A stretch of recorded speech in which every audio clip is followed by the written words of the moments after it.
જાણીતા પ્રાથમિક શિક્ષક અને ઉદ્ઘોષક ઉષ્માબેનને વર્ષ 2025ના રાજ્યકક્ષાના ચિત્રકૂટ એવોર્ડ માટે સન્માનિત કરવામાં આવ્યું હતું. પરમ પૂજ્ય મોરારી બાપુ અને સંઘના પ્રતિનિધિની ઉપસ્થિતિમાં તેમનું વિશેષ સન્માન કરવામાં આવ્યું હતું.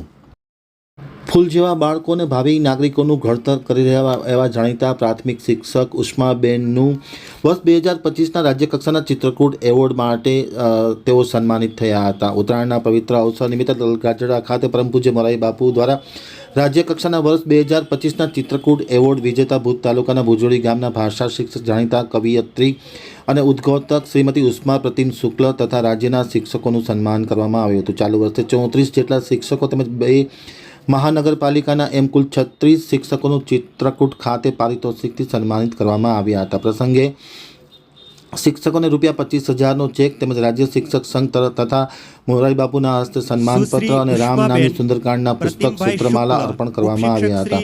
ઉપસ્થિત શિક્ષકોનું સન્માન સંત મોરારી બાપુ તેમજ રાજ્યના કૃષિ મંત્રી જીતુભાઈ વાઘાણીના હસ્તે કરવામાં આવ્યું હતું. આ પ્રસંગે યોજાયેલા કાર્યક્રમમાં અધેવાડાના સંત સીતારામ બાપુ, રાજ્યના શિક્ષક સંઘના પ્રમુખ દિગ્વિજયસિંહ જાડેજા, મહામંત્રી જયંતિભાઈ પટેલ, અધ્યક્ષ હરીસિંહ જાડેજા સૌની ઉપસ્થિતિમાં આ પારિતોષિક એનાયત કરવામાં આવ્યું. ત્યારે ખાસ કરીને ખૂબ જ આનંદદાયક વાતાવરણ જોવા મળ્યું હતું. કવિયત્રી અને ઉદ્ઘોષક ઉષ્મા પ્રતિમ શુક્લે રાજ્યકક્ષાના ગુજરાતી યશગાથા એવોર્ડ નારી રત્ન ભરૂચ કચ્છ જિલ્લા કલેક્ટર દ્વારા સન્માન, કચ્છ જિલ્લા શ્રેષ્ઠ શિક્ષક, ભુજ તાલુકાના શ્રેષ્ઠ શિક્ષક નું સન્માન મેળવી અને ખૂબ જ મોટું કામ કરે છે. ખાસ કરીને બાળકોને ટ્રેન કરવામાં તેમનો ખૂબ જ મોટો ફાળો હોવાનું પણ તેમણે જણાવ્યું હતું.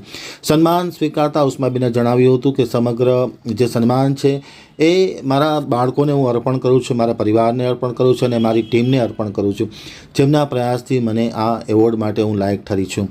આ પ્રસંગે જિલ્લાના પ્રાથમિક શિક્ષકના પ્રમુખ નયનસિંહ જાડેજા, મહામંત્રી કિરણાભાઈ આહિર, હરીસિંહ જાડેજા, વિલાસભાઈ જાડેજા, પૃથ્વીરાજસિંહ ઝાલા, નિલેશભાઈ ગોર, ભરતભાઈ પટોડિયા, ઘનશ્યામસિંહ જાડેજા, મેહુલભાઈ જોશી, હરદેવસિંહ જાડેજા, ધર્મેન્દ્રસિંહ જાડેજા, કાંતિભાઈ સુથાર, રમેશ ગાગલ, પિયુષ ટાંક સહિતના લોકોએ આ સિદ્ધિ બદલ ઉષ્માબેનને ખૂબ ખૂબ શુભકામના પાઠવી હતી.